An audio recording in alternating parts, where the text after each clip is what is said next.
সরকার জাতীয় পার্টিকে কোণঠাসা করতে চাইছে, অভিযোগ জিএম কাদেরের। সরকার জাতীয় পার্টিকে রাজনীতিতে কোণঠাসা করতে চাইছে বলে অভিযোগ করেছেন জাতীয় পার্টির চেয়ারম্যান জিএম কাদের। তিনি বলেছেন, জাতীয় পার্টির সঙ্গে বৈষম্য শুরু হয়েছে।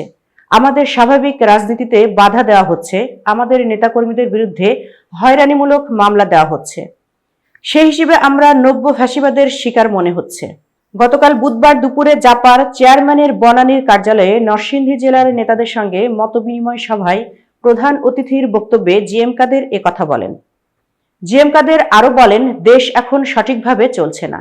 আইন শৃঙ্খলা পরিস্থিতি সরকারের নিয়ন্ত্রণে এমন নিশ্চয়তা দিতে পারছে না কেউ। দ্রব্যমূল্য বেড়ে যাওয়ায় মানুষের মধ্যে হাহাকার উঠেছে। সাধারণ মানুষ আয় দিয়ে ব্যয় নির্বাহ করতে পারছে না। আধ পেট খাওয়া মানুষের সংখ্যা বেড়েই চলেছে।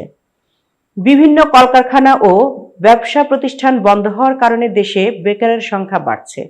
এক কথায় দেশে অভুক্ত ও অর্ধভুক্ত মানুষের সংখ্যা বাড়ছে প্রতিদিন। এতক্ষণ বার্তা বৈঠকের সাথে থাকার জন্য ধন্যবাদ। নতুন নতুন তথ্য ও সংবাদ পেতে বার্তা বৈঠকের ইউটিউব চ্যানেল ও ফেসবুক পেজের সাথেই থাকুন।